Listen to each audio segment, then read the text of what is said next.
Hello guys, Radhe Radhe. इस series को हमने 30 सितंबर से स्टार्ट होने वाले जो हमारा टीओ का एग्ज़ाम है उसको मद्देनज़र रखते हुए लाया गया है, जो कि आपको एक्यूरेट सिलेबस के अकॉर्डिंग पॉइंट टू पॉइंट आपके सामने रखी जाएगी एंड आप इसमें बेझिझक आप इसको ज्वाइन कर सकते हैं, जो कि आपके सारे सिलेबस को कंप्लीट कराएगा एंड आपका जितना भी अभी तक की डेट में जितनी भी परीक्षाएं हो चुकी हैं जो कि पीपीटी स्टेट से रिलेटेड हैं, आपके सारे क्वेश्चंस कवर अप करते हुए आपको एक इतना अच्छा रिस्पांस देकर जाएगा जो कि आपके एग्ज़ाम के लिए बहुत ही अच्छा आउटपुट गेन करेगा। तो हम समय बर्बाद ना करते हुए ये सीरीज़ स्टार्ट करते हैं। तो हमारा आज का टॉपिक है सीट मेटल, जो कि हमारे सिलेबस के अकॉर्डिंग सेकेंड नंबर का टॉपिक है।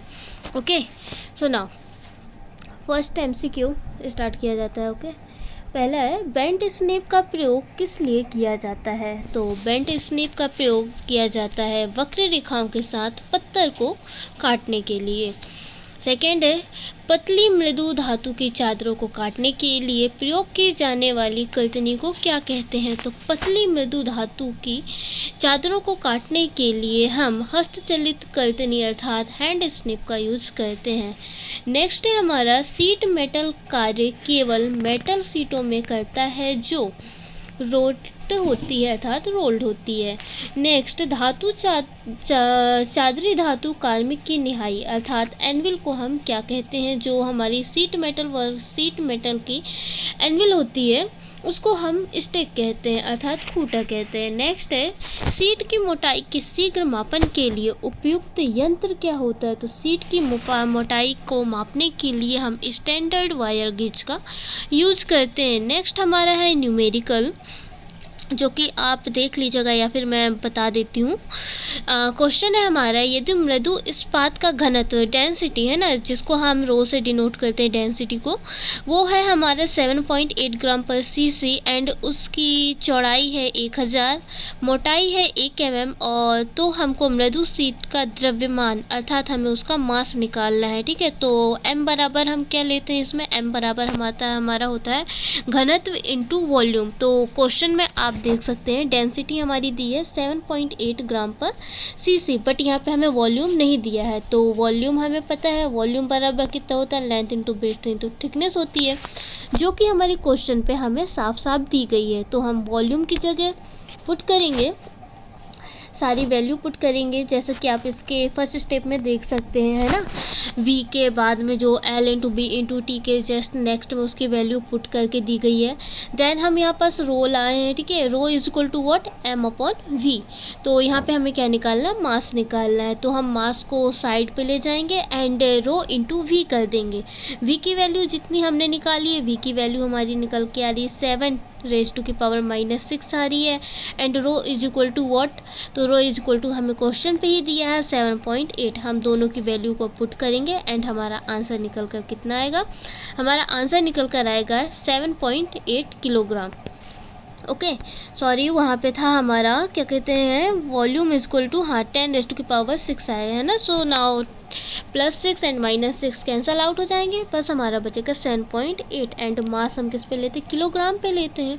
तो हमारा मास इज इक्वल टू हो जाएगा 7.8 किलोग्राम।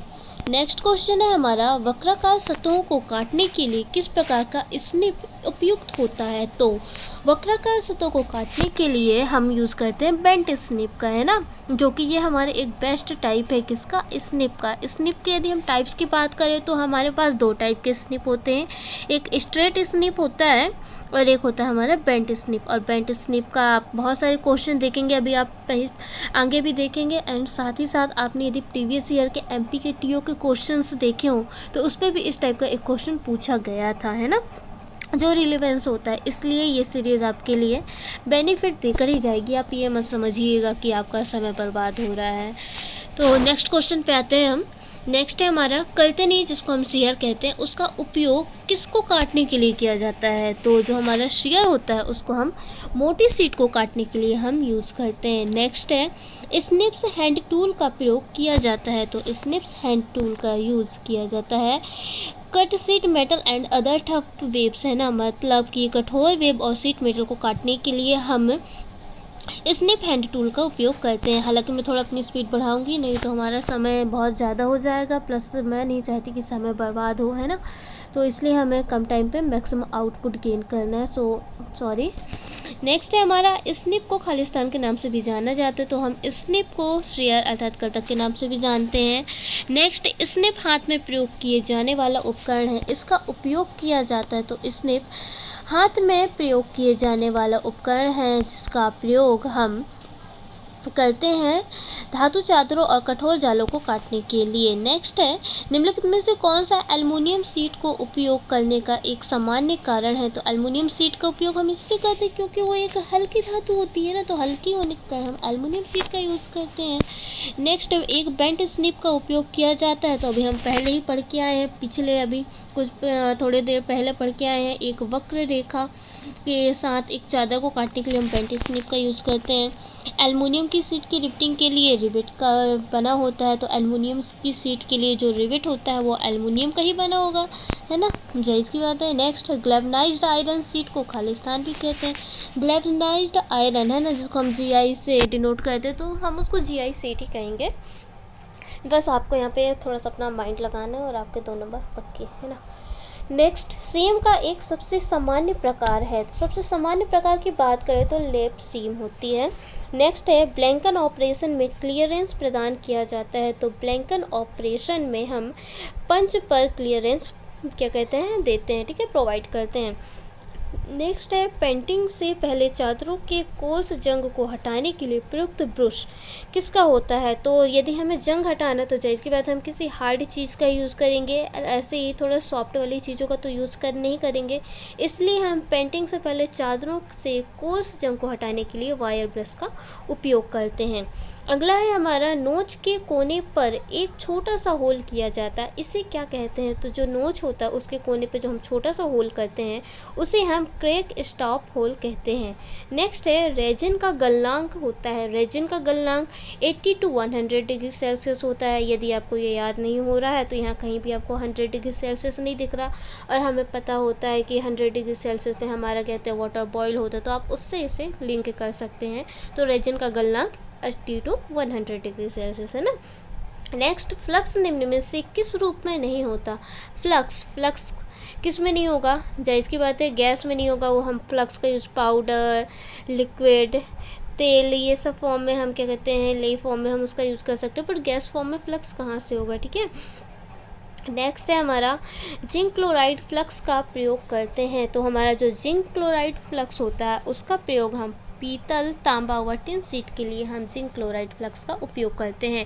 नेक्स्ट है हमारा, वायर नोच का कोण प्रायः 30 डिग्री तथा शीट द्वारा तार को ढकने के लिए दूरी रखी जाती है, तो वायर नोच का कोण यदि 30 डिग्री है तो शीट द्वारा तार को ढकने के लिए हम 3.5 डायमीटर की दूरी रखेंगे।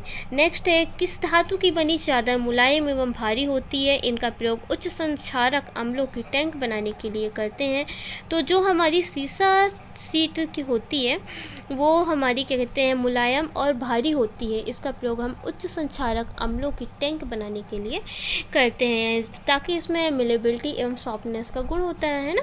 नेक्स्ट है, यह श्वेत रंग की हल्की शीट होती है, यह संरक्षण एवं रगड़ अर्थात घर्षण का अधिक प्रतिरोधक है, इसका प्रयोग रेफ्रिजरेटर, ट्रे, प्रकाश के फिक्सचर, खिड़की, विद्युतीय एवं यातायात उद्योगों में किया जाता है। तो जो हमारी एल्युमिनियम शीट होती है वो संक्षारण एवं घर्षण का अधिक प्रतिरोधक होती है, इसलिए हम इसका उपयोग खिड़की, विद्युतीय एवं यातायात उद्योगों में करते हैं। नेक्स्ट है हमारा, किस धातु की चादर डेयरी उद्योग, खाद्य सामग्री, रासायनिक संयंत्रों तथा रसोई का सामान बनाने के लिए करते हैं, तो हमारी जो स्टेनलेस स्टील की जो धातु चादर होती है उसका प्रयोग हम डेयरी उद्योग, खाद्य सामग्री, रासायनिक संयंत्र तथा रसोई का सामान बनाने के लिए करते हैं। तो आज के लिए बस इतना ही, धन्यवाद। यदि आपको ये अच्छा लगे तो कमेंट सेक्शन में बताइएगा, तो हम इसे कंटिन्यू करते हैं। Okay, thank you.